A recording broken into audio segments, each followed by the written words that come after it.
La haute société de l'aristocratie remplissait la salle magnifique du bal impérial. La mystérieuse inconnue faisait face à ces aristocrates pompeux. Les dames de la haute société, sans cacher leur mépris, observaient cette laide inconnue, dissimulant leur visage derrière de jolis éventails. Le bal impérial était magnifique, les tables croulaient sous les desserts les plus délicieux. Les théières en porcelaine étaient remplies d'un thé exquis et aromatique. L'inconnu, sans l'ombre d'une gêne, s'est servi le meilleur morceau du délicieux gâteau. Couvrant modestement son visage de sa main, l'inconnu a savouré le goût parfait des fraises et de la crème. L'arôme de la vanille ajoutée est resté sur les lèvres de la jeune fille. L'inconnu se démarquait parmi les dames présentes. Ses manières à table étaient vulgaires et grossières. En portant la fourchette à dessert à sa bouche, elle réfléchissait à comment se comporter de manière encore plus désagréable. Et les dames de la cour chuchotaient timidement à l'écart, dissimulant leurs regards déplacés. Des regards, rien que des regards autour, des yeux remplis de mépris.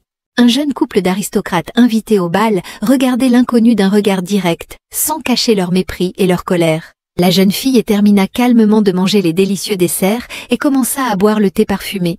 Le temps est venu de faire connaissance. Devant vous se tient une jeune fille aux cheveux violets avec une coiffure ridicule et une robe amusante. Et elle s'appelle Assol. Assol se tenait devant le buffet et voyait parfaitement tous les regards de cette aristocratie impériale, mais elle devait les supporter.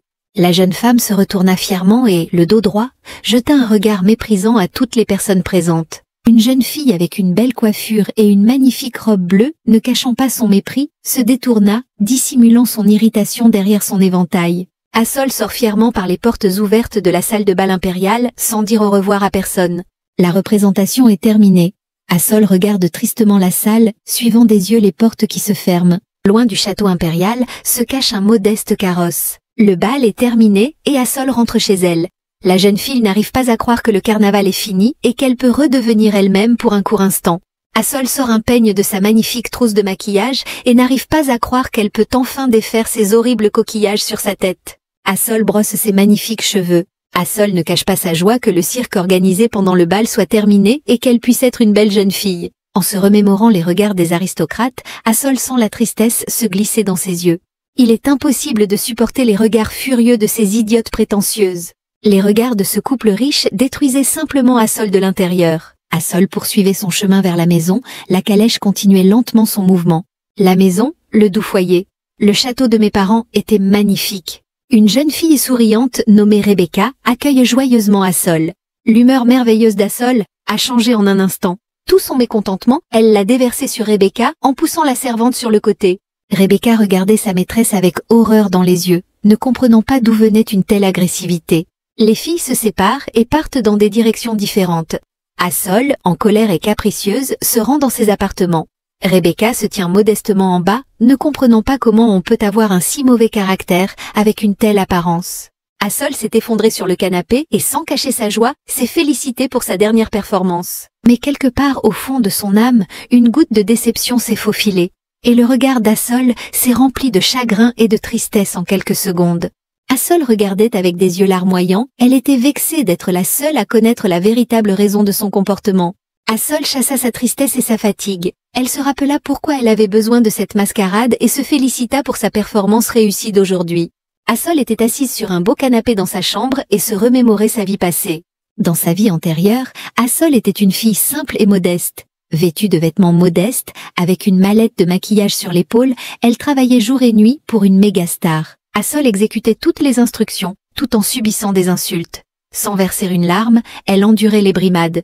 Méga star, actrice célèbre, diablesse rousse. Jennifer Wright était sans scrupules et cruelle. Juste dans la rue, devant les gens, Jennifer Wright n'a pas pu se retenir, et a porté un coup très violent à Assol. Assol, une jeune fille fragile, n'a pas pu répondre à sa maîtresse et a pris ce coup fatal sur elle-même. La peur et l'horreur se reflétaient dans les yeux d'Assol. Dans ce monde, Assol a péri. Assol est morte. Il est apparu dans un voile étincelant de fumée argentée, le prêtre dans le corps d'un jeune homme sportif. L'âme d'Assol était assise sur l'asphalte gris et regardait le prêtre avec des yeux effrayés. Le prêtre, en pointant du doigt le front d'Assol, lui proposait un voyage étonnant vers une nouvelle vie. Assol ouvrit les yeux. Elle était allongée sur un lit luxueux, sur des draps de soie dans une chambre spacieuse au design de style baroque italien. L'âme d'Assol s'est incarnée dans le corps de la belle Lilou Esther. Lilou Esther, est le personnage principal d'une triste nouvelle sur l'amour malheureux de trois hommes intransigeants, immoraux et cruels. Héritier de l'immense fortune de sa famille, le prince héritier Taros Bastium. Le jeune homme aux cheveux longs porte le titre de duc, le duc Ric d'Iliar. Un jeune blond arrogant au regard effronté, le marquis Fonce-Beignet. Ce sont eux qui ont empoisonné l'esprit de la malheureuse et belle Lilou en lui faisant boire une potion ensorcelée. Lilou, ayant perdu la raison, est restée sous l'emprise du prince héritier Taros, sans la force de résister. Le sort de la pauvre fille était triste. Il est devenu clair pourquoi Assol, réincarné en Lila, s'est comporté ainsi au bal impérial. Assol a eu de la chance. Lilou a une excellente trousse de maquillage, et elle contient tout le nécessaire pour appliquer un bon maquillage. Assol décide de se faire un masque, elle ne veut pas répéter le destin de son héroïne. L'image est magnifique. Assol ne ressemble pas du tout à la belle Lila, au contraire, son image est horrible. L'image de la malheureuse Lilou ressurgit dans la mémoire de Leila. Elle vit comment trois hommes riches et cruels avaient mis la belle dans une cage. Lilou a été forcée de se résigner à son sort, la pauvre a complètement perdu la raison. Sa volonté a été brisée. Saisissant le sèche-cheveux dans ses mains, Assol cria fort, les larmes aux yeux. « Non, je n'accepte pas un tel destin. » Et assise. Pendant longtemps, Lilou a vécu dans une cage dorée, entourée d'hommes cruels et sans scrupules. Assol se regardait dans le miroir se promettant de ne jamais tomber entre les griffes de ces hommes cruels. Assol se recroquevilla sur elle-même. Elle était gelée. À en juger par son apparence, il était clair qu'elle était dégoûtée rien qu'à la pensée du destin tragique de Lilou. Les yeux emplis de tristesse, Assol songeait à ce qui l'attendait dans ce corps, dans cette maison et dans cette vie. Elle s'effondra sur ses magnifiques draps de soie avec la claire compréhension que cette vie qui lui était offerte pour la deuxième fois, elle la vivrait pour elle-même. Assol était triste, elle se sentait mal à l'aise dans sa nouvelle vie dans ces circonstances. Une nouvelle et magnifique maison, dans laquelle vivait maintenant notre héroïne Assol, sombrait dans le sommeil. Seule la belle Assol ne dormait pas, elle réfléchissait sans cesse à la raison pour laquelle le prêtre avait logé sa petite âme perdue précisément dans cette nouvelle. Assol sanglotait, posant une question muette au ciel, en appelant au prêtre. Entendant les sanglots de la pauvre fille, le prêtre apparut d'un coin sombre de la chambre à coucher. Les yeux larmoyants, Assol regardait le prêtre. Ses yeux imploraient de l'aide. Le prêtre entendit la supplication d'Assol pour de l'aide, mais il ne pouvait pas la ramener à sa vie passée.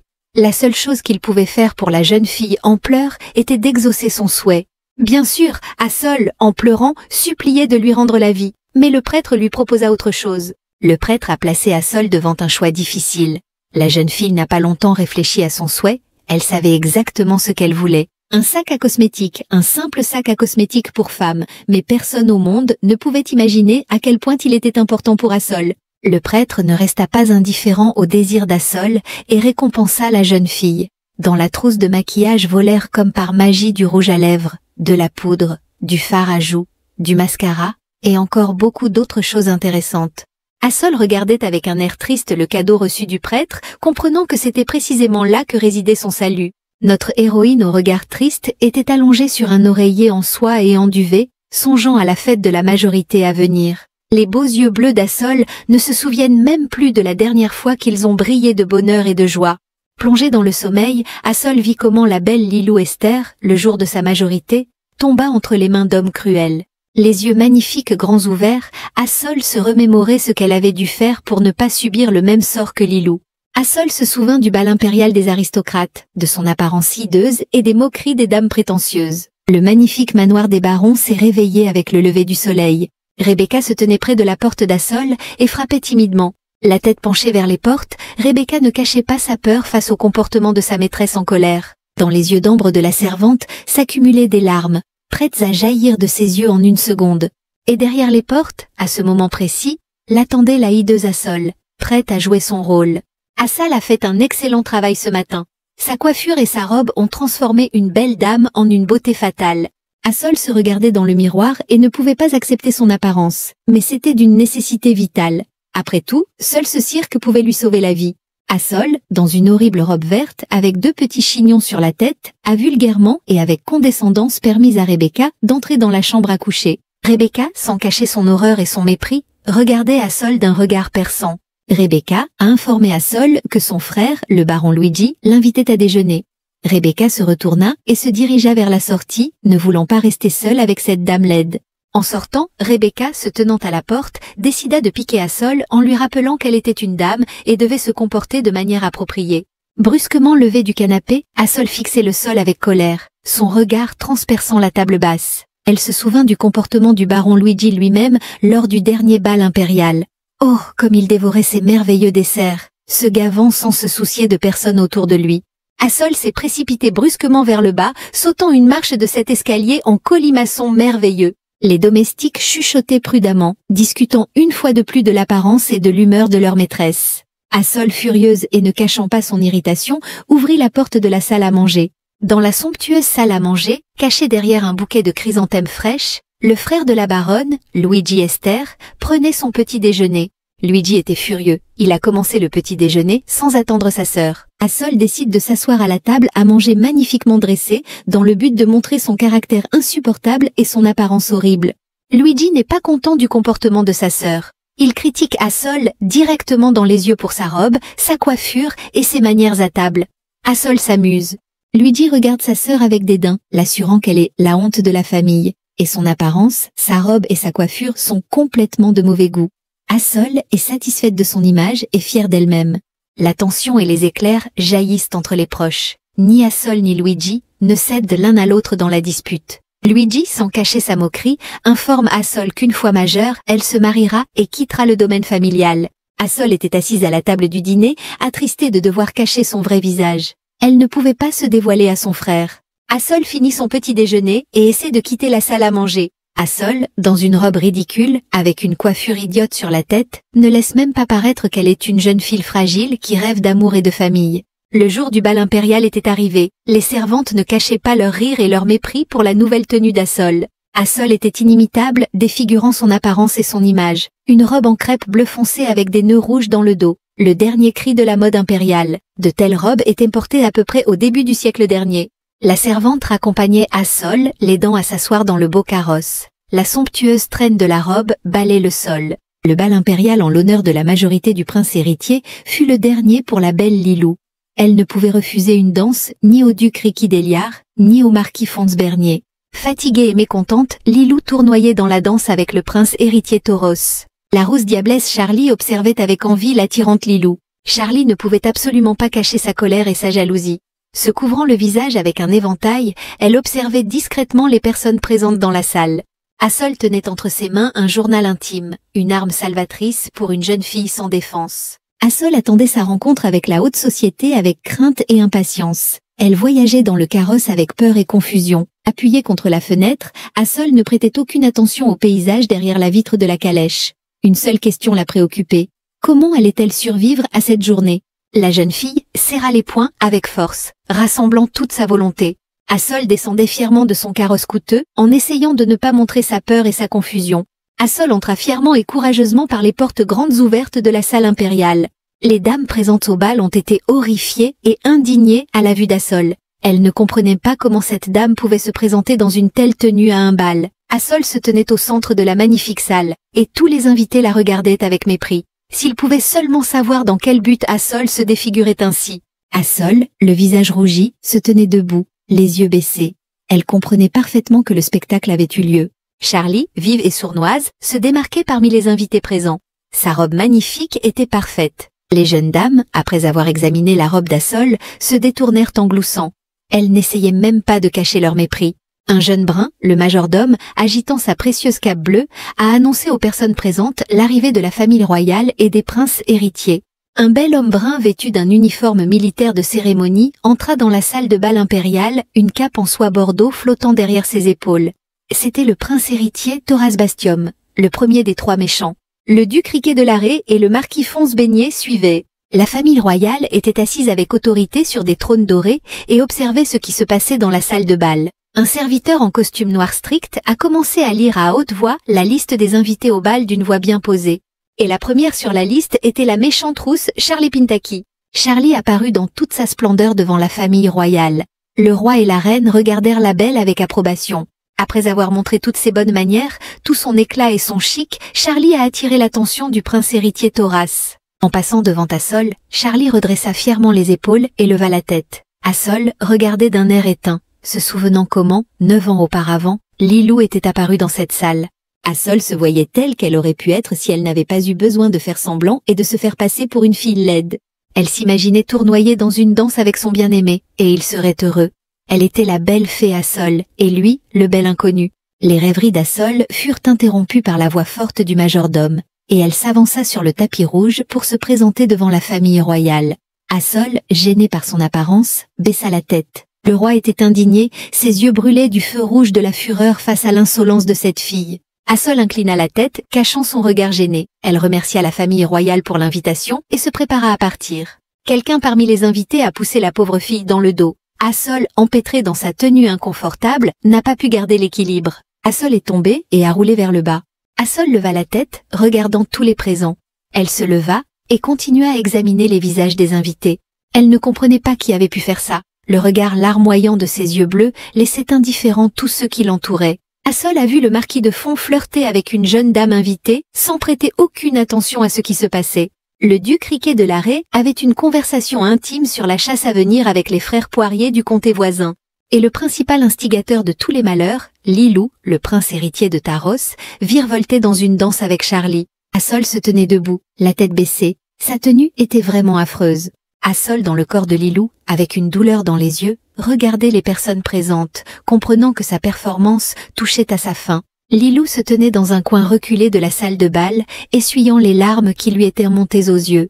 Charlie ne pouvait pas passer à côté, et entourée de ses amis, elle fixait Lila du regard. Les filles ne cachaient pas leur mépris et leur moquerie. Charlie n'aurait même pas pu imaginer ce qui était arrivé à la belle Lilou.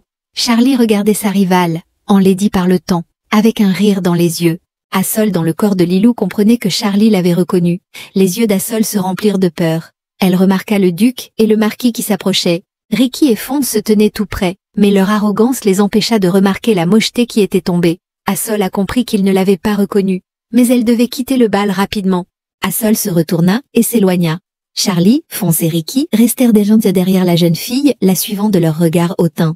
Fons regardait avec une moquerie non dissimulée, Charlie ne cachait pas la joie dans son regard. Charlie, la méchante rousse, éprouvait une immense joie à la vue de ce qui était arrivé à Lilou. Charlie comprenait que c'était la fin pour sa rivale. Assol s'est précipité dans le couloir avec l'idée de quitter cet endroit le plus rapidement possible, et n'a pas du tout remarqué Thoras qui se tenait dans l'ombre. Confronté au prince héritier, Assol, dans le corps de Lilou, fit un pas en arrière et s'affaissa doucement sur le sol, s'accroupissant lentement sous l'effet de la surprise. De haut en bas, droit dans les yeux, il la regardait. Ce prince héritier même qui lui avait apporté tant de chagrin. Lilou le regardait d'un air muet et effrayé, espérant qu'il ne la reconnaîtrait pas.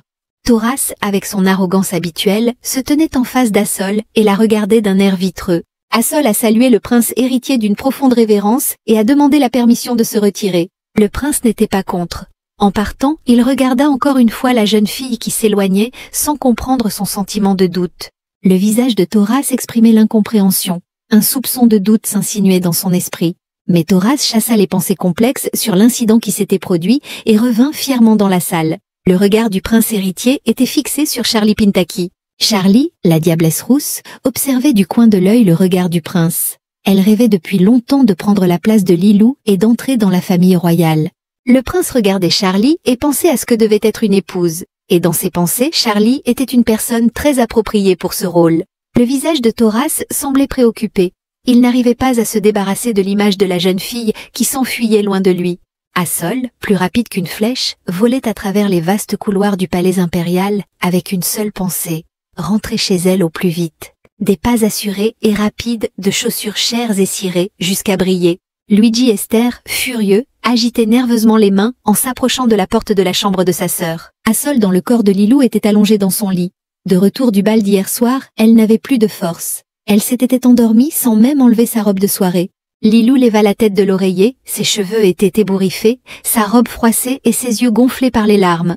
Le frère Luigi criait avec colère sur la pauvre Lila. Une fois de plus, elle avait déshonoré leur famille en faisant tout un spectacle au palais impérial. Assol ne pensait même pas à prêter attention à son frère en colère, elle venait de se rappeler quelque chose, un détail de la vie de Lilou. Lilou était toute petite quand elle est devenue orpheline, et aux funérailles de son père assassiné, c'était ce cousin Luigi Esther qui se tenait derrière elle. C'était lui qui devait élever Lilou et gérer l'argent de sa famille.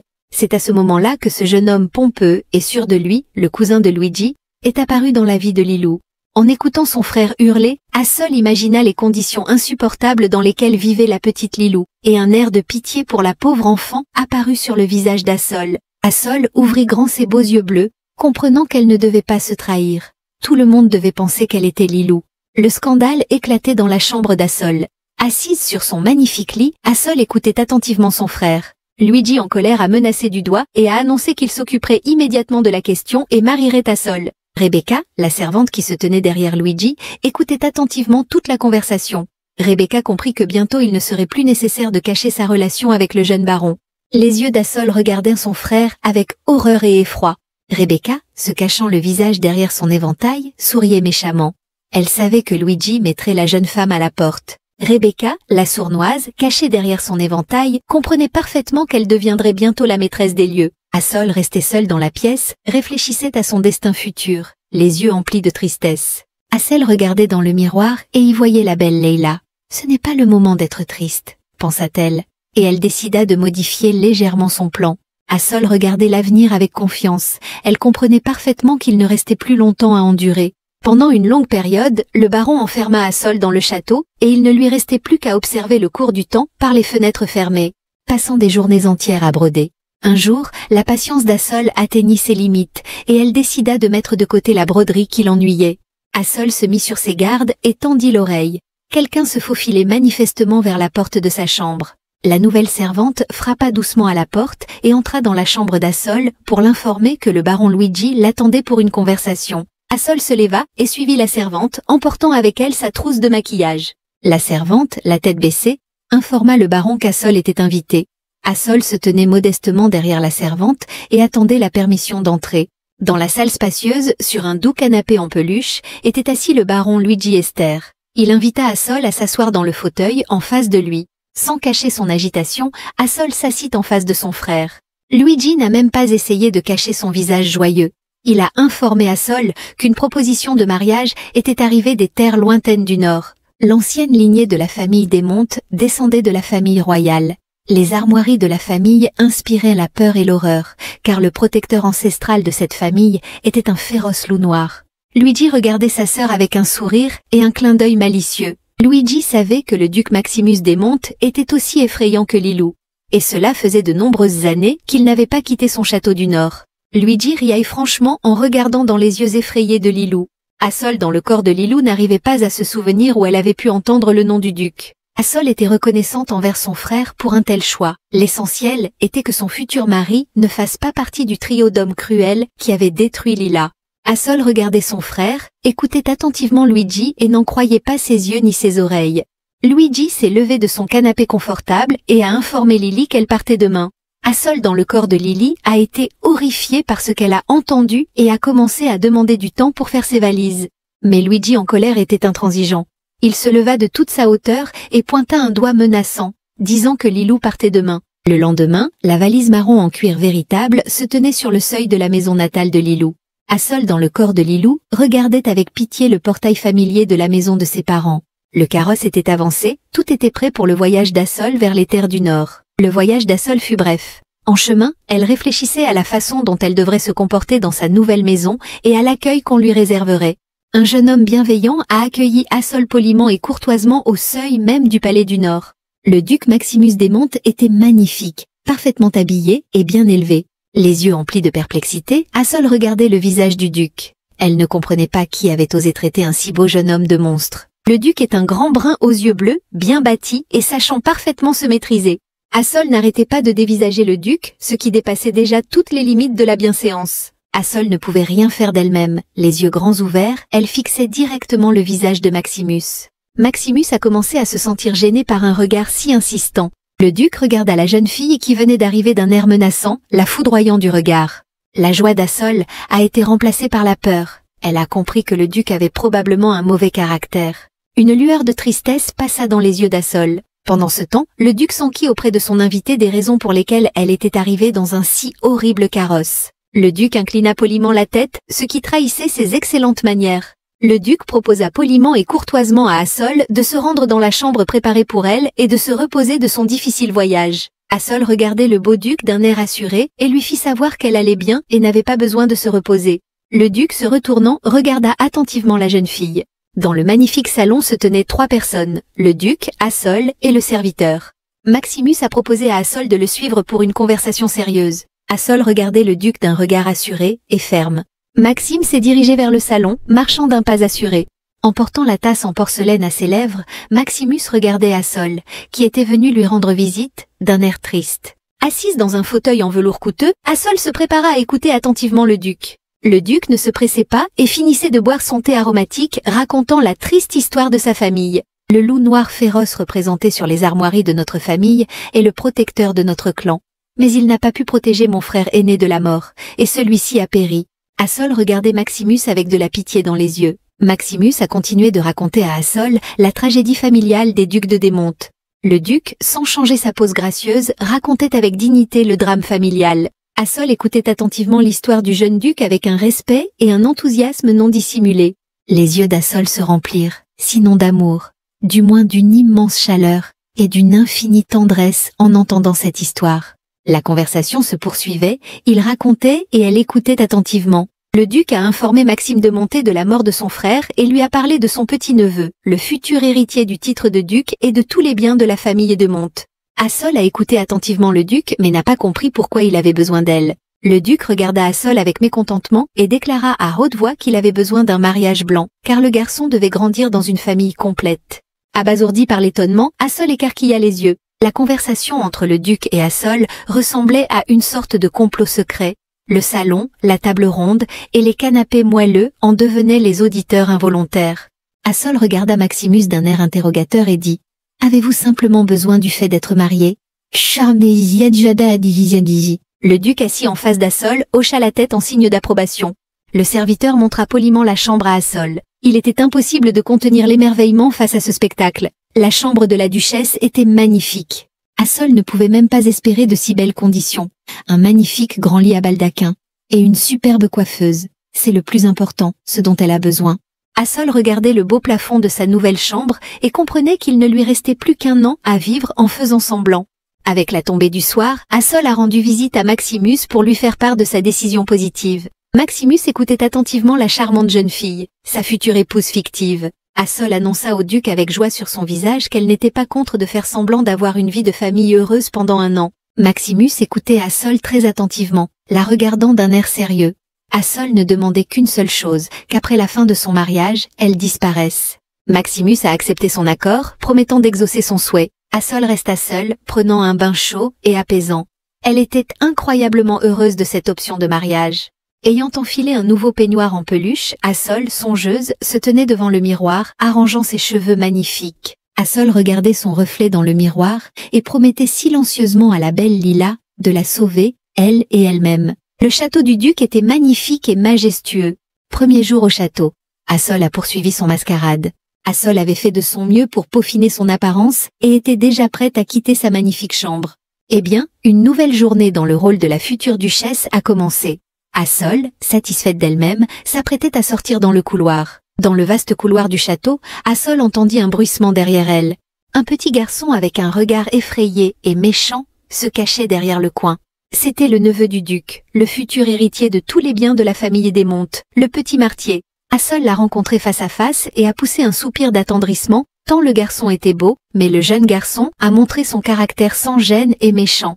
Le dîner de famille a eu lieu. 3 personnes se sont réunies autour d'une grande table longue. Le comte Maximus Desmontes, son neveu Martier Desmontes et Assol, la future duchesse Lilou Desmontes. Le duc observait attentivement la façon dont Martier se comportait à table. Martier essayait de comprendre comment utiliser ses couverts. Assol observait attentivement le garçon, attendant une salutation élémentaire. Le comte Maximus regarda sévèrement son neveu et lui demanda de saluer le nouveau venu à table. Martier ouvrit grand les yeux et salua Assol d'un air furieux qu'il ne cherchait pas à dissimuler, les dents serrées. Martier a continué ses pitreries à table, comme s'il cherchait délibérément à énerver les convives. Assol se souvint de la rencontre matinale avec le garçon et décida qu'il la détestait. Martier n'a pas réussi à tenir le couteau de table et il est tombé par terre, ce qui a provoqué une irritation manifeste chez son oncle. La femme de chambre s'est efforcée de remédier rapidement à la situation et a servi un nouveau couvert au jeune héritier. Assol, sans montrer de signe de confusion, porta la fourchette en argent à ses lèvres et continua son petit déjeuner. Martier observait la fille et les mouvements de ses mains. Mais une fois de plus, il n'y arrivait pas.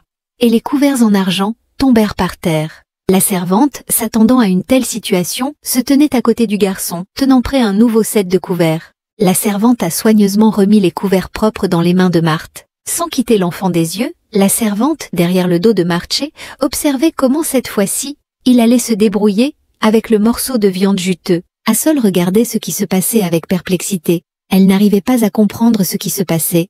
Pourquoi tout le monde se moquait-il du petit duc? Vincent, le majordome, se tenait à proximité, observant silencieusement ce qui se passait. Assol, après avoir demandé la permission au duc, donna l'ordre à Vincent. Vincent ordonna à la servante d'exécuter immédiatement l'ordre de la nouvelle maîtresse. En quelques secondes, un nouveau plat pour le petit Martier est apparu sur la table. Ayant pris les couverts dans ses mains, Assol se prépara à créer un simple miracle pour le garçon affamé. Maniant habilement le couteau et la fourchette en argent, Assol découpa en un clin d'œil le morceau de viande le plus savoureux. Assol a passé l'assiette en porcelaine avec la viande la plus délicieuse au petit duc. Le duc Maximus observait ce qui se passait avec un enthousiasme non dissimulé. Il ne savait absolument rien du comportement des jeunes enfants. Marthe semblait content. Marthe a commencé à manger la nourriture. Assol avait l'impression qu'il mangeait avec plaisir. Assol comprenait parfaitement le petit duc. Elle savait par elle-même ce que c'était de vivre quand tout le monde attendait quelque chose de vous et chuchotait dans votre dos. Le petit duc regardait Assol avec gratitude dans les yeux. Assol, les yeux plissés, essayait de ne pas pleurer de pitié pour le pauvre orphelin. Comme le jeune duc Martier d'Aimont était beau, un véritable ange. Assol frissonnait légèrement, elle s'est recroquevillée. La situation qui s'était développée lui était désagréable. Son regard était rempli d'incompréhension. Le petit duc la regardait avec un regard effrayé. Il ne comprenait pas la réaction d'Assol, son regard exprimait de la peur. Martier s'est levé de sa place et a regardé les personnes présentes d'un air hautain, supposant qu'Assol était comme tout le monde. Elle aussi se moquait de lui. Assol, restant à table, ne quittait pas sa place. Elle poursuivit la conversation avec le comte Maximus. Le petit Martier l'inquiétait. Maximus, qui observait silencieusement son petit-neveu et tout ce qui se passait à table, cachait timidement ses yeux. En quittant la salle à manger, le duc baissait la tête timidement. Il ne pouvait pas comprendre ce qui n'allait pas avec cette baronne Assol venue d'ailleurs. Maximus était assis dans son bureau, se remémorant chaque détail et chaque mot prononcé par Assol. À ce moment-là, dans une autre aile du château, le petit duc de Martier, la tête tristement baissée, sanglotait, détourné du monde entier. Maximus restait dans son bureau, dans son magnifique fauteuil, planifiant sans hâte le mariage à venir. Le duc a convoqué son fidèle majordome, lui a communiqué sa décision concernant le mariage à venir et lui a donné des instructions pour inviter le baron Luigi Est à la cérémonie à venir. Le duc resta seul. Il continua à réfléchir au changement dans le comportement d'Assol et à son secret. Le secret de l'ancienne famille Desmontiers. Un loup noir féroce et l'ancienne famille Desmontiers. Qu'est-ce qui pourrait les relier? Pourquoi cet animal effrayant est-il devenu le symbole et le protecteur de cette famille? La légende ancienne de la famille Desmontiers sur l'amour mortel et éternel d'une belle blonde et du dieu Rufus sous la forme d'un loup noir féroce. Rufus, le dieu loup noir terrible et féroce, tomba amoureux d'une belle femme aux cheveux blonds et offrit son sang et sa protection à toute sa lignée. Ils étaient heureux, vivant dans leur monde, mais le reste du monde ne voulait pas accepter leur amour. Et tous les mariages ont commencé à se faire non pas par un grand et fort amour, mais par calcul, enchaînant leurs mains avec de lourdes chaînes en argent. Les jeunes gens cherchèrent l'amour ailleurs, se liant par des relations illégitimes avec de jeunes personnes. Maximus, plongé dans le passé, se remémorait l'histoire de sa famille. Le petit Maximus observait l'histoire de la relation de ses parents. Le père mentait à la mère, et la mère était follement jalouse, faisant à son mari des crises de nerfs sans fin. Le frère aîné de Maximus est mort en se retournant dans son carrosse alors qu'il se dépêchait pour rencontrer son véritable amour. Assis dans son bureau, Maximus pensait à son futur mariage et aux promesses faites à Assol. Ce sera un mariage vraiment fictif et avantageux. Le majordome a apporté du thé frais et aromatique dans la chambre d'Assol, sans oublier de transmettre le contrat de mariage. Assol s'est mise à boire le délicieux thé tout en étudiant les termes du contrat. Elle rêvait, dessinant dans son imagination une belle petite ville. Assol, belle et libre, commence une nouvelle vie heureuse. Vêtue d'une légère robe bleue, elle entre dans sa nouvelle ville. Et la vie est belle. Assol, la belle et la mignonne, a l'air comme elle le devrait. Elle est belle et heureuse. Assol est entrée dans le bureau du duc et a accepté chaque point du contrat qui lui a été proposé. En lisant les termes du contrat, une seule question est apparue dans la tête de la jeune fille. Pourquoi la date du mariage officiel a-t-elle été reportée à mai? La conversation a eu lieu dans le salon de réception, situé dans le bureau du duc. et avait un statut professionnel. En posant une question concernant le report de la date d'enregistrement, Assol regardait Maximus d'un air interrogateur. Maximus, sans détourner le regard, a annoncé que la date de sa majorité tombait en mai et qu'il était impossible de célébrer la cérémonie de mariage avant cette date. Assol, ne cachant pas sa surprise, a réalisé que le duc était plus jeune qu'elle d'1 an. Maximus a timidement détourné son regard gêné, proposant de signer le contrat. Assol examinait d'un regard étonné la plume qui lui avait été remise pour signer le contrat. Une plume avec une pierre intéressante, elle n'était clairement pas ordinaire. Maximus tendit la main pour récupérer le contrat signé. En lisant le contrat signé, Maximus a expliqué à Assol que la plume possédait un pouvoir magique. Le duc, regardant Assol dans les yeux, expliquait l'effet magique de la plume. Assise en face de lui, Assol écoutait attentivement chaque mot du duc sur le pouvoir magique de la plume, permettant de dissimuler la véritable essence du document signé. La conversation était terminée. Le majordome Vincent raccompagnait la future duchesse à la porte. Incapable de contenir ses émotions, Assol se retourna pour jeter un dernier regard à son futur mari.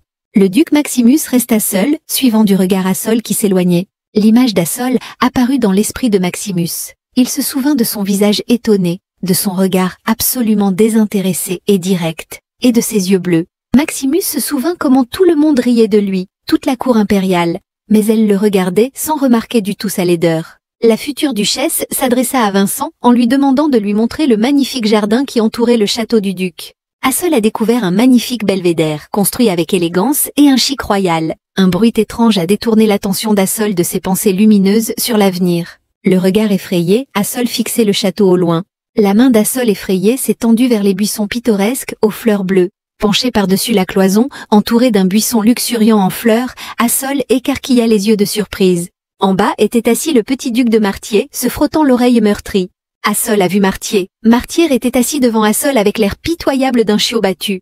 Marthe s'était accroché l'oreille à un buisson vert épineux et suppliait Assol du regard de l'aider. Assol n'est pas restée indifférente à la demande du petit duc, mais a essayé de corriger son ton. Martier était trop brusque et ne savait pas du tout demander, il ne pouvait que donner des ordres. Assol, sans prêter attention au ton du garçon, retira de son oreille une feuille épineuse de la plante. Dans les yeux de Martier se lisait de la gratitude, mais il ne pouvait pas se permettre d'exprimer ses remerciements à voix haute. Vincent a roulé la table basse dans le jardin, servant le délicieux café à la future duchesse. Une conversation intéressante a eu lieu entre le majordome et Assol. Vincent a invité Assol à visiter l'immense maison et a ouvert les portes de la cuisine devant la future duchesse. Les employés de cuisine ont salué la future maîtresse de maison. La rencontre entre le chef cuisinier et la future maîtresse de maison a eu lieu. Vincent a présenté la future duchesse Assol au chef cuisinier du château de Desmontes. Assol a continué à explorer le château et a ouvert la porte suivante. Elle a remarqué que quelqu'un se cachait d'elle au coin de la rue. Après avoir parcouru un peu le vaste couloir, Assol découvrit Martier qui s'était caché. Assol a attrapé Martier, elle ne comprenait absolument pas ce que ce méchant voyou faisait dans la cuisine. Martier regardait Assol d'un air hargneux, lui faisant comprendre que cela ne la regardait pas.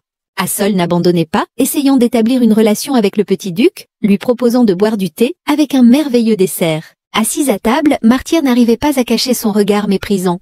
Il ne comprenait pas comment elle pouvait porter des tenues aussi hideuses. La cérémonie de thé improvisée se poursuivait. Assol essayait d'établir le contact avec l'enfant. Martier continuait à faire la leçon à Assol, lui disant qu'elle, si laide, ne devrait pas épouser un tel homme. Assol écoutait le garçon avec étonnement. N'ayant pas supporté de tels propos, Assol n'a pas pu se retenir et a déclaré haut et fort que Martier avait tort, que tous les gens avaient le droit de se marier. Marthe a continué à affirmer que ni lui ni son oncle ne pouvaient se marier, car ils étaient très laids. Assol regardait Marthe avec étonnement, ne s'attendant pas à entendre de telles paroles de la part d'un garçon. Assise en face du jeune duc, Assol continuait à convaincre Martier que lui et son oncle étaient merveilleux. Assol a décidé de traiter le jeune duc comme un garçon ordinaire qui manquait de soins maternels, et lui a tendu un mouchoir pour lui essuyer le nez. Penché sur le garçon, Assol lui essuyait tendrement le nez, en lui disant qu'il était beau comme un ange. Mais Martier n'a pas apprécié l'attention manifestée et s'est levé brusquement de table. « Tu ne seras jamais la femme de mon oncle !» cria Martier d'une voix forte. Martier s'est précipité hors de la salle à manger en claquant bruyamment la porte. Assol resta seul. Au bruit fort, la servante est venue, manifestant son intérêt. La servante a décidé d'informer Assol de quelques règles de cette maison. Assol regardait la servante avec étonnement, ne comprenant pas du tout l'essence de ces règles stupides. Assol se souvint de la vie de Lila, la pauvre Lila qui, en se regardant dans le miroir, vivait selon ses règles. La servante a continué à expliquer à la future duchesse que la règle la plus importante était le régime. Martier devait suivre un régime. Sans cacher son rire, la servante disait que Martier était laid et qu'il devait prendre soin de son visage et de son corps. Quoi? Assol écoutait la servante avec un regard interrogateur. Et celle-ci, sans cacher son rire, continuait à parler de combien le garçon était répugnant. Assol, furieuse, prouvait avec rage à la servante qu'elle avait tort. La belle Assol, qui se trouvait dans le corps de Lilou, observait avec pitié les souffrances du petit duc. March était bien trop petit pour juger de son apparence. Ne voit-il pas à quel point il est beau? Une journée éprouvante touchait à sa fin. Assol était assise dans sa chambre devant son miroir préféré, réfléchissant au fait qu'elle devait aider Martha. Les serviteurs, tête baissée, saluèrent le duc qui revenait. Maximus de Monte marchait d'un pas assuré sur le tapis de son château. Le beau brun au cafeton immaculé était majestueux et beau. En montant l'escalier de marbre, le duc se hâtait vers son bureau. Vincent faisait un rapport sur les événements qui s'étaient produits. Martier se tenait dans l'escalier, attendant son oncle. Le regard du garçon indiquait clairement qu'il voulait faire une bêtise. Maximus écoutait attentivement Martier. Martier regardait son oncle d'en bas et lui dit sans aucune gêne qu'il était contre ce mariage. Assol est laide et n'a absolument aucun goût. Martier criait fort, agitant ses bras dans tous les sens. L'oncle écoutait attentivement Martier, mais restait inflexible. Martier regardait son oncle d'un air triste, comprenant que ses arguments n'avaient aucun effet. En tournant la tête sur le côté, l'oncle a dit que Martier avait tort. Des gens différents peuvent se marier, et lui et Martier ne sont pas non plus des beautés. Maximus essayait de s'asseoir à table, tandis que Martier se tenait en face de lui, continuant à exprimer son opinion. Martier était d'accord avec son oncle qu'ils n'étaient pas beaux tous les deux. L'oncle a annoncé que le mariage aurait lieu. Martier se tenait à la porte de sa chambre et observait ce qui se passait. Dans la chambre, la servante expliquait à la future duchesse que Martier avait interdit de laisser entrer Assol dans sa chambre. Martier est retourné dans le bureau du duc et a exigé d'interdire l'accès à sa chambre. Le majordome, présent, a commencé à raconter les événements qui s'étaient produits dans la maison. Les domestiques ne prennent pas leur future maîtresse au sérieux, a raconté Vincent. À ce moment-là, la belle Assol, ayant enlevé son maquillage, réfléchissait à la façon dont elle pouvait aider le jeune duc. Assise devant sa coiffeuse, elle composait un nouveau régime pour Martier.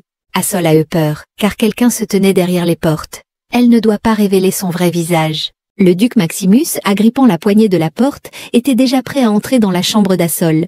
Le duc, dans son juste corps d'une blancheur éclatante, se tenait sur le seuil de la chambre de sa future épouse. Assol, ayant réussi à retrouver son apparence précédente, l'accueillait avec un regard effrayé. Le futur couple était assis à la table à thé, conversant gentiment.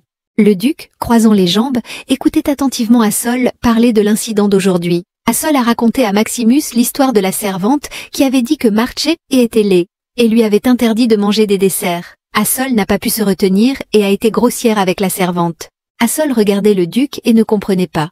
Il ne l'écoutait pas, ses pensées étaient quelque part très loin. Le duc n'écoutait pas vraiment Assol. Il se souvenait comment Lilou, dans sa vie antérieure, ne le remarquait pas du tout. Le duc se leva brusquement et quitta la chambre. Assol commença à soupçonner que Maximus connaissait Lilou auparavant. Maximus connaissait vraiment Lila auparavant, mais elle était complètement différente de ce qu'elle est maintenant. Lila était très belle. Maximus regardait Assol d'un regard froid, chassant les sentiments qui l'envahissaient. Assol dans le corps de Lilou a compris que dans le passé, quelque chose s'était passé entre Maximus et Lilou. Le jeune duc de Martier descendait lentement l'escalier, tenant un livre étrange dans ses mains. Martier entra dans la salle à manger. La servante dressait la table, l'heure du repas était arrivée. La salade de légumes du sud était sur la table. Le dressage était impeccable. Martier s'assit à table et commença à déjeuner dans une solitude totale. Le plat avait l'air horrible, la salade était complètement fanée. D'une main, Martier porta à ses lèvres une tomate sur une fourchette en argent. De son autre main, le garçon essayait de rajuster la nappe, mais la servante saisit brusquement la main de Martier. La servante, tel un surveillant, se tenait au-dessus du jeune duc, lui faisant la leçon sur son comportement indigne. Martier a continué à manger la nourriture terriblement fade. La servante se tenait comme un surveillant et observait attentivement chaque mouvement du garçon. Pendant ce temps, Assol mangeait de délicieux petits pâtés. Après que Maximus lui ait interdit de quitter la pièce, Assol cessa d'appliquer du maquillage et d'utiliser des cosmétiques de camouflage.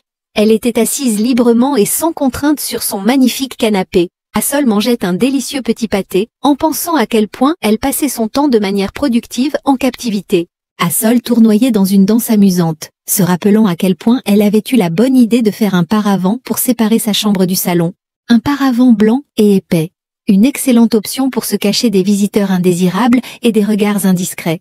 Assol n'avait pas du tout peur de la solitude. Elle avait toujours avec elle sa trousse de maquillage et son journal intime, dans lequel elle avait si prudemment recopié la nouvelle sur la pauvre Lilou. Rien ne distrayait Assol de l'étude du journal intime et de la lecture de la nouvelle. Le bruissement derrière le paravent fit s'interrompre Assol. La jeune fille écarta brusquement le rideau et découvrit le garçon. Marty regardait Assol avec horreur. Il ne reconnaissait pas la laide Lila dans cette beauté. Se cachant derrière le dossier du canapé, Marty regardait la fille et ne pouvait pas croire que c'était possible. Assol dans le corps de Lilou, avec les yeux suppliants d'une belle dame, implorait Marty de croire que c'était bien elle. March regardait toujours sa future parente avec peur et méfiance. Assol était assise en face de March et lui demandait de ne pas révéler son secret. March s'assit en face de lui et commença à poser les questions qui lui venaient à son petit esprit. Assol regardait le petit duc cherchant de la compréhension dans ses yeux. Assol révéla au duc de Martier le secret de sa transformation. Martine ne la crut pas et s'approchant d'Assol, promit de garder son secret. March a exigé qu'Assol lui dise quelle magie elle utilisait pour sa transformation. La magie de la métamorphose ne peut être utilisée que par les membres de la famille impériale. Seuls l'empereur et l'impératrice connaissent que le secret jusqu'au bout. Les sinistres mages noirs confèrent un pouvoir magique en l'enfermant dans des pierres précieuses enchantées. Assol s'est plongé dans le secret révélé et a commencé à se souvenir. Le prince héritier Thoras, vêtu d'une cape rouge vif, a utilisé la pierre directement au bal impérial, sous les yeux de tous. Le petit duc regardait Assol, ne comprenant toujours pas comment elle avait pu changer son apparence sans recourir à la magie. Les interlocuteurs examinaient à deux le portrait de la fille aux cheveux roux, avant et après. Assol expliquait au garçon d'un air sérieux qu'il n'y avait aucune magie dans cette transformation. Martier suppliait Assol en pleurant de l'aider et de le rendre aussi beau et magnifique qu'elle. March tirait la fille par l'ourlet de sa robe bleue. En contemplant le beau visage de March, Assol accepta de créer la magie. La joie ne connaissait pas de limite. Le visage de Martier rayonnait de bonheur. Assol et le petit Martier étaient assis sur un beau canapé. Assol a accepté de changer le visage du garçon, mais à une condition. Il ne dirait jamais qu'il n'était pas beau. Assol a sorti sa trousse de maquillage et tous ses accessoires tampinaires cosmétiques. Assol a étalé toutes ses affaires sur la table basse ronde. Martier observait avec intérêt et curiosité. Assol prit le menton de Martier, examinant attentivement son visage. Assol s'approcha du visage du petit duc, examinant sa peau encore plus attentivement. Assol a regardé Martier d'un air sévère, elle ne comprenait pas ce qu'il faisait avec son visage. Martier, la tête baissée, a commencé son récit. Les servantes entourent Martier matin et soir et le forcent à appliquer des masques sur son visage, ce qui rend sa peau comme ça. Martier racontait son histoire, tandis qu'elle sut terminer son travail d'un air satisfait. March a pris le miroir dans ses mains, regardant timidement son reflet. Qu'est-ce que c'est? Il ne s'est pas reconnu. Tout est devenu bien pire. Qu'a-t-elle fait? Assol s'empressa de rassurer March et le tenant par les épaules, le raccompagna jusqu'à sa chambre à coucher. March s'est allongé sur le lit, posant sa tête sur l'oreiller moelleux. Le garçon s'est presque immédiatement plongé dans le sommeil. Assol regardait le petit duc et le plaignait, sachant à quel point il se sous-estimait. Assol observait le sommeil de Martier, se remémorant l'histoire de sa vie dans le monde moderne. Assol se souvenait comment, petite et solitaire, elle se tenait dans le quartier ouvrier de sa ville, ne trouvant pas sa place. Une gentille femme prit la petite Assol par la main et l'amena vivre dans une famille étrangère. Assol passa plusieurs heures au chevet du petit duc, et au premier rayon du soleil, elle retira le masque crémeux de son visage. Ayant tiré les rideaux aux fenêtres, Assol décida de se reposer afin d'accueillir le nouveau jour avec de nouvelles forces. Alsou s'allongea au bord de son lit et sombra dans un profond sommeil en quelques minutes. Le petit duc et la future duchesse dormaient d'un doux sommeil. Tard dans la soirée, Maximus est retourné chez lui. Dans le hall de l'immense château, le majordome Vincent attendait impatiemment son maître. Le majordome a surveillé les portes de la chambre de la future duchesse tout au long de la soirée, mais ni madame, ni le petit monsieur n'ont été entendus. Vincent a informé le duc que Martier s'était endormi dans la chambre d'Assol. Assol dormait profondément, le sommeil du matin est le plus doux. Les rayons du soleil tombèrent sur le visage de la jeune fille, et elle commença à se réveiller. Assise sur le lit, Assol avait l'air perdu, craignant de déranger Martin. Le petit duc finit par se réveiller, se frottant les yeux avec mécontentement. Le caractère du garçon n'avait pas du tout changé pendant la nuit, il était à nouveau méchant et contrarié. Assol dans le corps de Lilou était déjà dans son apparence habituelle. Elle accueillait le nouveau jour avec un sourire sur le visage. March se tenait en face d'Assol, ne comprenant pas comment elle avait réussi à se transformer si rapidement en une image effrayante. Assol a préparé un flacon pour se laver le visage avec une lotion magique à l'intérieur. March prend appui sur le sol avec ses pieds, il ne veut pas du tout écouter Assol. Mais la jeune fille n'abandonne pas et pousse le garçon dans le dos. Ouvrant prudemment la porte, Assol appelle le majordome. Vincent, comme il sied à un vrai majordome, attend les instructions de sa maîtresse. De très bonne humeur, Assol donne des instructions au majordome. Le majordome Vincent écouta attentivement la future duchesse et se dirigea pour accomplir la tâche confiée.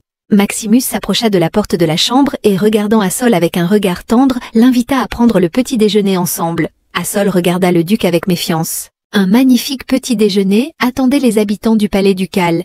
Des nappes en soie exquise, de l'argenterie et un service de table familiale. Tout était parfait. Le duc Maximus buvait son thé sans se presser. Assol, dissimulant un regard prudent, examinait le duc sous tous les angles. Le petit duc de Martier était assis très maladroitement à table, les mains cachées sur les genoux. Le petit déjeuner était servi sur une magnifique terrasse. Tous les trois étaient timides et ne savaient pas comment commencer la conversation et le petit déjeuner. Maximus était magnifique, il avait un goût impeccable et un sens du style. Soudain, une dispute sérieuse a éclaté à table. Maximus a essayé de réprimander Martier pour avoir dormi dans la chambre de sa tante, mais Assol a défendu le pauvre orphelin. Assol a informé le duc d'un regard joyeux que c'était elle qui avait laissé le garçon passer la nuit dans sa chambre. Le duc, l'air sérieux, était assis en face des conspirateurs, croyant chaque mot d'Assol. Assol fit un clin d'œil à Marcia, lui montrant que leur farce avait réussi. Le petit déjeuner n'était pas terminé. Assol voyait que le duc avait l'intention d'avoir une conversation sérieuse avec elle, et son regard s'emplissait de feu. Assol et Maximus étaient assis dans le salon sur des canapés moelleux en peluche. Assol regardait le duc avec un regard effrayé et attendait la conversation sérieuse à venir. Maximus observait attentivement Lila, ne comprenant pas ce qui avait changé en elle. Assol, dans le corps de Lilou, regardait son futur mari, les yeux grands ouverts. Maximus était assis nonchalamment et calmement, informant Lila que son jour de majorité approchait bientôt et qu'une couturière viendrait la voir. Assol était très heureuse de la fête à venir, mais en se souvenant du destin de Lilou, elle est devenue un peu triste. Assol se souvenait comment, le jour de sa majorité, Lilou s'était retrouvée dans une cage dorée et son esprit avait été empoisonné, comment Lilou, enchaînée dans des chaînes d'acier, était impuissante. Mais Assol allait tout changer. Maximus plissa les yeux, essayant de saisir un parfum familier et très agréable. La belle Lilou, dans le corps d'Assol, la tête modestement baissée, était assise en face du duc et ne pouvait lever les yeux. Le duc laissa partir Assol et resta seul. Le duc pensif baissa tristement la tête. Il ne pouvait pas comprendre ses sentiments. Orlando, un autre serviteur du duc Maximus, se tenait sur le seuil du bureau du duc. Orlando, en remontant ses lunettes qui avaient glissé, commença son rapport sur la mission qui lui avait été confiée. Orlando a rapporté au sujet de la servante préférée du petit duc. C'était une jolie jeune fille au caractère joyeux. Mais elle a été renvoyée. Le régime alimentaire quotidien et les soins de la peau du petit Martier étaient horribles. Les assiettes de salade et les flacons de crème finissaient à la poubelle. Mais les méchantes servantes, assignées à March, continuent de harceler le garçon dans le dos du duc Maximus jusqu'à présent. Assis sur le canapé en peluche de son bureau, le duc écoutait attentivement le rapport d'Orlando. Le duc réfléchissait, prenant une décision sur le sort de son neveu. Son esprit évoqua l'image d'Assol, pensive et tendre. Maximus a fermement décidé que désormais, ce serait sa future épouse qui s'occuperait de surveiller le garçon. Assol était dans sa chambre, assise sur un beau canapé sculpté, elle attendait la couturière. Sur le sol en marbre claquaient de jolis escarpins raffinés. C'était la propriétaire elle-même de l'atelier de couture, Madame Aïcha Foll. Une dame plutôt libérée. Aïcha Follet regardait Assol d'un regard incendiaire et hargneux. Assol, recroquevillé dans un coin de sa chambre, gratifia cette dame prétentieuse d'une flamme ardente d'irritation. Deux dames fières se sont croisées du regard. Aïcha, sans cacher son rire, a proposé de prendre les mesures. Aïcha Follet continuait à se tenir devant le canapé d'Assol et a prouvé qu'il était impossible de coudre une belle robe sans mesure précise. Assol se souvenait du passé et ne pouvait pas permettre que des mains étrangères touchent son corps. Mais la couturière a continué son récit sur les dames de la noblesse, sur la façon dont elles se déshabillent pour prendre les mesures. Assise sur le canapé, Assol résistait encore obstinément, tandis que Madame Foll, debout au-dessus d'elle, ne comprenait pas la raison de sa méfiance. L'humeur de la couturière changeait, un nuage noir d'indignation planait au-dessus d'elle. Les serviteurs, debout derrière elle, regardaient avec une incompréhension manifeste.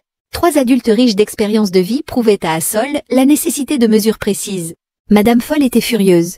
Son regard foudroyait simplement toutes les personnes présentes. Folia serrait fermement dans sa main le catalogue marron avec les robes. Madame Follet, dans une robe noire impeccable, et ses fidèles assistants persuadèrent la future duchesse de choisir une tenue appropriée. De magnifiques robes sont présentées dans le catalogue ouvert. Assol examinait attentivement le catalogue à la mode. Les serviteurs attendaient sa décision. Assol, une plume à la main, étudiait attentivement le catalogue de mode. Assol a imaginé dans ses rêveries à quoi devrait ressembler sa robe. Elle a même dessiné une esquisse elle-même. Assol a remis l'esquisse terminée entre les mains de Madame Folle qui se tenait en face d'elle. Madame, en ouvrant le catalogue, fut perplexe de voir comment cette fille simple avait pu créer une esquisse aussi magnifique. Assol resta seule. Elle était triste quand soudain on frappa à la porte. Sur le seuil de la chambre d'Assol, dans l'embrasure de la porte, se tenait le petit bossu Manners, tenant un panier de magnifiques fleurs. Le regard triste et effrayé, Marthe tendit les fleurs à Assol. La tête baissée, Marty expliquait à Assol qu'il avait trouvé le panier de fleurs devant la porte. Assol écoutait attentivement le garçon. Assol était très heureuse d'un si beau bouquet. On frappa à la porte d'Assol vers le soir. Dans la pénombre de la pièce, Assol se dirigeait lentement vers la porte pour l'ouvrir. Sur le seuil se tenait le magnifique duc Maximus Desmonts. Assol l'a rencontré dans une magnifique nouvelle robe. Elle rayonnait. Maximus a informé Assol qu'il était temps pour eux d'aller au bal impérial. Assol regardait attentivement le visage du duc. Assol a proposé au duc de s'asseoir sur une chaise devant le miroir. Maximus, éprouvant un sentiment de doute, s'est quand même assis à la coiffeuse d'Assol. Le sel derrière le dos du duc examinait attentivement son visage. Assol a sorti sa trousse de maquillage magique. Elle était totalement sûre de ses capacités. Assol, d'un geste léger de sa main, commença à remettre de l'ordre sur le visage du duc. Assol, penché plus près de Maximus, appliqua les dernières touches et lui demanda d'ouvrir les yeux. Les yeux ouverts, le duc fut frappé par sa métamorphose. Il était magnifique. Le duc, assis sur son fauteuil, ne pouvait s'empêcher d'exprimer son admiration pour Assol. Assol écoutait attentivement le duc. Une seule question le préoccupait. Pourquoi Assol ne pouvait-elle pas céder à devenir plus belle? Assol, confuse, craignait de révéler la vérité au duc. Les yeux tristes, elle le regardait simplement avec calme. Le duc Maximus Desmonts, magnifiquement vêtu, était assis dans son carrosse et lisait un livre intéressant. Par la fenêtre de la calèche, on apercevait déjà la ville bruyante. Assol, dans le corps de Lilou, était assise en face de Maximus et regardait tristement par la fenêtre. Assol s'est plongé dans ses souvenirs. Assol se souvint de la première fois où Lila fut capturée. Le duc Ric d'Eliard, le jour de sa majorité, enchaîna Lila avec des chaînes forgées. Dans les rayons du soleil étincelant, rempli de lumière et de chaleur, apparut le palais impérial. Assol était assise dans un hall d'entrée immense et magnifique, se remémorant avec quelle facilité elle avait révélé son secret au duc. Le duc écoutait attentivement Assol et ne croyait pas ce qui lui était arrivé. Assol a assuré au duc d'un ton joyeux qu'elle changerait le cours et l'intrigue de la nouvelle. Assol se mit sur ses gardes en entendant les pas qui approchaient. Elle apparut sur le seuil de la salle, la méchante Charlie Pentaki. Charlie était magnifique, mais ce regard envieux gâchait tout. Charlie se disputait avec le majordome et exigeait qu'on la laisse entrer dans la salle. Assol observait attentivement ce qui se passait. Charlie, se cachant le visage derrière son éventail, gloussait méchamment. Charlie était très sûre d'elle. Elle pensait posséder une beauté divine, mais, il faut dire, elle n'était vraiment pas mal. Ayant plié son éventail, Charlie poursuivit son offensive. Assol est sortie à la rencontre de Charles. La future duchesse devait comprendre la raison d'une telle audace. Charlie la rousse regardait Assol sans cacher son mépris. Assol n'a pas cédé dans la dispute et était très déterminée. Mais Charlie n'avait pas qu'une seule question en tête, et le doute se lisait sur le visage de la belle rousse. Charlie s'est souvenu du prince héritier Thoras et du fait que lors du bal de l'année dernière, il avait choisi une dame complètement différente. Mais Assol rappela sa présence et demanda grossièrement à Charlie de quel droit elle donnait des ordres dans cette pièce. Charlie, sûre d'elle-même, s'assit sur le canapé en peluche et, en agitant son éventail, déclara que des monstres comme Assol et Maximus n'étaient pas dignes de cette salle d'attente. Assol a à peine pu contenir ses émotions. Elle a failli se jeter sur cette salope. Charlie tourna la tête et ralentit le mouvement de son éventail en entendant un bruit suspect. D'un pas assuré sur le sol en marbre impérial, il entrait dans la pièce. Le duc Maximus Desmonts, d'une allure magnifique, apparut sur le seuil de la salle d'attente impériale. Charlie s'est figé de surprise. Assol se tenait debout, accueillant son mari. Le duc regardait ce qui se passait dans la salle avec une expression interrogative sur le visage. Les dames étaient figées dans l'attente d'une réaction. Assol regardait son mari avec joie dans les yeux.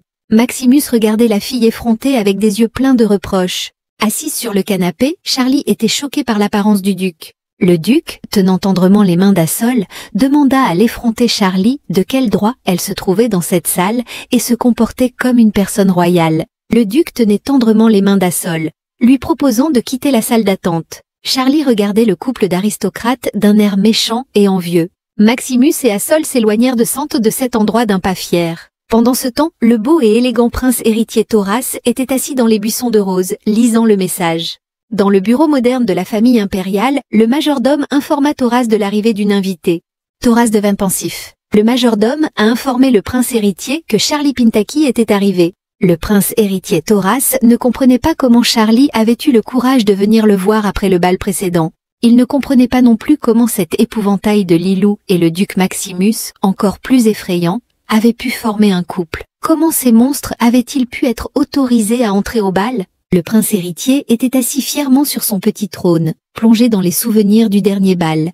Il se souvint des chuchotements de la noblesse de la cour lorsqu'elle croisait le chemin de ces personnes disgracieuses. Maximus et Assol, se tenant par la main, entrèrent dans la salle de bal impériale. Les gens autour d'eux ne pouvaient détacher leur regard du magnifique duc. Le duc et la duchesse de Desmontes se tenaient majestueusement et fièrement, entourés de regards envieux. La foule ne comprenait pas comment ce magnifique duc avait pu choisir une épouse aussi laide.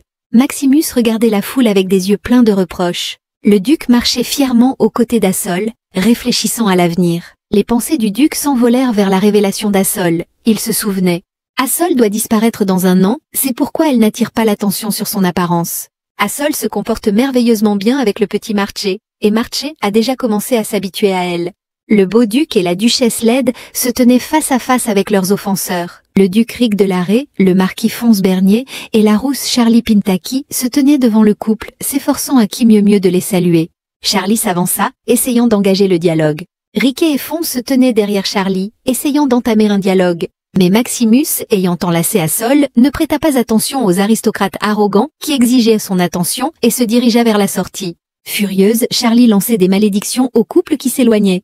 Les aristocrates humiliés se tenaient là, le visage effrayé, et Charlie n'arrivait pas à contenir sa colère. Charlie regardait Ric et Fonce qui la quittaient. Elle était restée seule. Maximus regardait Assol avec beaucoup de tendresse. Assol, au contraire, était effrayé par un comportement si audacieux du duc. Maximus était sûr de lui et satisfait de son acte. Maximus et Assol se figèrent dans l'attente de la famille royale. Sous les feux des rampes éclatantes, dans la magnifique salle de bal impériale, la famille royale fit son apparition. Les personnes présentes ont salué le roi et la reine. Le roi a annoncé le début de la fête. La reine a félicité tous les présents pour la fête. Le majordome a lu les noms et les titres des personnes présentes et les a invités à entrer dans la salle. Le duc Maximus prit tendrement la main de la duchesse Assol. En portant la main délicate de sa femme à ses lèvres, le duc l'embrassa. La foule était stupéfaite, et Assol elle-même était perplexe face à l'exploit de Maximus. Le duc Maximus Desmontes s'est présenté devant le roi. La main sur le cœur, Maximus jura de servir pour le bien du royaume. Le roi et la reine ont félicité le duc pour sa majorité et lui ont souhaité du bonheur. La cérémonie d'accueil était terminée. Maximus s'approcha d'Assol. Les mains des jeunes gens se rejoignirent et se serrèrent fermement. Maximus et Assol avaient l'air heureux. Charlet Larousse regardait le marquis de Fontbaigné d'un air affligé. Le duc Riquet de Larrey passa sans prêter la moindre attention à Charlie. Assol se trouvait dans la salle de bal attendant avec appréhension sa rencontre avec le prince héritier. Le prince héritier Thoras Bastium regardait les aristocrates présents d'un air furieux. Assol détournait le regard, gênée. Elle attendait cette rencontre avec crainte. Elle avait peur que le prince ne reconnaisse Lila en elle. Assol a ajusté le beau médaillon précieux sur sa poitrine. Maximus a décidé de quitter la duchesse pour un court moment. Assol s'est retrouvé face à face avec le prince héritier. Le prince regarda Assol d'un regard froid, mais ne comprit rien. Il ne l'avait pas reconnue. La nouvelle compagne du prince héritier regardait avec pitié l'indifférence de Thoras envers sa personne. Incliné dans une révérence, Assol salua Thoros. La peur l'a paralysé.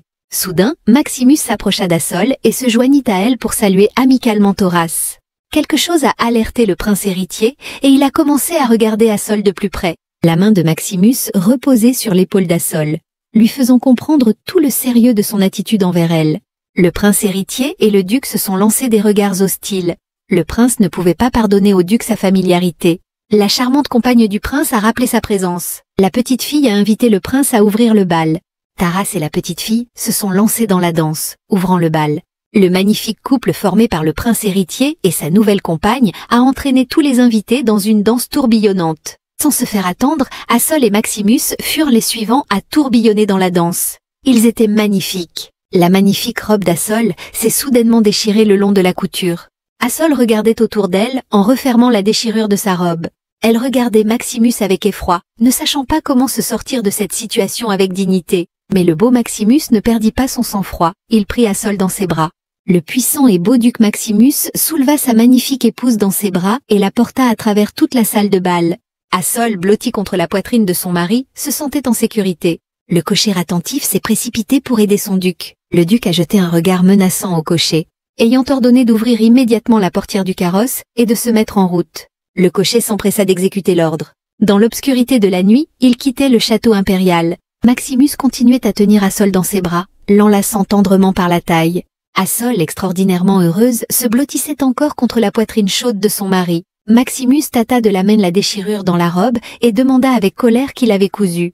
Assol, légèrement embarrassée, a donné le nom de la couturière. Tout en continuant à tenir Assol dans ses bras, Gray a déclaré qu'elle méritait un meilleur maître. Maximus regardait sa femme avec un regard séducteur. Le regard tendre de Maximus troubla Assol, faisant apparaître une légère rougeur sur son visage. Le duc continuait à examiner silencieusement le visage de la duchesse. Maximus a passé sa main tendre sur le visage d'Assol, essayant d'enlever le masque. Maximus souriait, il avait eu le temps de bien voir son visage sans masque. Assol, effrayé, regardait son mari d'un air interrogateur. Le duc regardait Assol attentivement et avec admiration. La route passa complètement inaperçue et les voilà déjà sur place, au château du duc. Le duc aida Assol à descendre du carrosse, la route l'ayant suffisamment fatigué. Le duc regardait attentivement Assol fatigué. Assol ne cachait pas sa fatigue, son visage semblait épuisé. La fatigue se lisait dans ses magnifiques yeux bleus. Assol se souvint de l'image matinale du duc, et des notes de doute s'insinuèrent dans son esprit. Assol observait attentivement le comportement de Maximus. Maximus a tendrement enlacé Assol par les épaules et s'est empressé de la raccompagner jusqu'à la porte de la chambre. Assol n'arrivait pas à comprendre et regardait le duc d'un air pensif. Lors de leur première rencontre, le duc était complètement différent. Il était grossier et arrogant. Près de la porte de la chambre, Assol s'écarta du duc avec effroi, ne comprenant pas ce qu'il voulait. Le duc souhaita une bonne nuit à Assol. Assol, calmé, regardait Maximus avec tendresse dans les yeux. Maximus se tenait près de la porte, essayant de deviner les pensées d'Assol. Maximus se souvenait du mépris avec lequel les gens le regardaient quand il était encore un tout petit enfant. Et Assol n'était pas du tout comme ça. Ils se tenaient l'un en face de l'autre, se regardant tendrement dans les yeux. Assol regardait d'un regard direct et assuré. Les yeux de Maximus irradiaient de tendresse. Maximus a raccompagné Assol. Après avoir claqué la porte de la chambre, Maximus se retrouva seul. Maximus entra dans le salon et fut extrêmement surpris de voir le petit Martier et l'ancienne duchesse sur le canapé.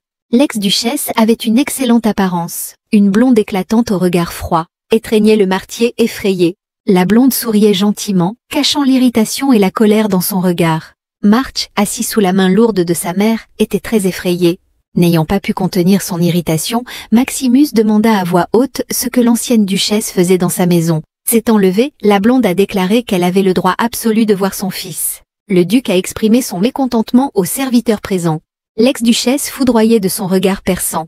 Maximus s'est empressé de partir, mais la dame a déclaré qu'elle exigeait du respect et qu'on lui rende sa chambre. L'histoire de la famille des Montes remonte à un nombre incalculable d'années. Le sang d'une belle femme et d'un féroce loup noir coule dans les veines de chaque homme de cette famille. Toutes les filles de cette famille qui se sont mariées sans amour ont été malheureuses. Ils perdaient facilement leur bien-aimé et abandonnaient leurs enfants. C'est ainsi que la mère du duc Maximus l'a abandonné, et le même sort attendait le petit Martier. Maximus, s'appuyant contre le mur, ressentait une douleur insupportable. Se tenant le cœur, il cherchait un médicament qui pourrait le calmer. La malédiction de la famille des Montes, le duc, les yeux fermés, avalait l'élixir préparé. La fiole en verre était vide et gisait sur le sol. Maximus a continué à se remémorer son enfance horrible et sa mère. Il demandait tellement d'amour et d'attention. Quand le duc a grandi, il a décidé qu'il n'aimerait jamais. Le duc contrarié partit errer dans les labyrinthes de son château. Pendant ce temps, Assol se préparait à dormir, assise devant le miroir dans sa chambre. Assol s'examinait dans le miroir, essayant d'enlever son maquillage du matin. Elle se souvint du bijou que Maximus lui avait offert. Le tenant dans sa main, elle le regardait, fascinée. Ce matin, le majordome a remis un précieux cadeau à Assol. Le magnifique coffret et le superbe bijou en or avaient l'air parfait. Assol regardait le majordome avec gratitude, lui transmettant ses mots de remerciement. Vincent a écouté attentivement tous les mots et les a transmis au duc. Assol a fini d'examiner le bijou qu'on lui avait offert. Assise devant le miroir, elle s'empressa d'exécuter les instructions du duc. En sortant de sa chambre, Assol ferma les portes somptueuses. Assol entr'ouvrit la porte de la chambre des domestiques. Elle devait choisir une assistante. Les serviteurs la regardaient avec étonnement. Le jeune majordome regardait Assol d'un air interrogateur. Assol regardait les servantes d'un air exigeant. Elle interrogeait les servantes sur leurs qualités et leurs talents. En observant les jeunes filles, Assol n'arrivait pas à se décider. Le jeune majordome était assis en face d'Assol, aidant la duchesse à faire son choix. La belle Assol, sûre d'elle, a fait son choix.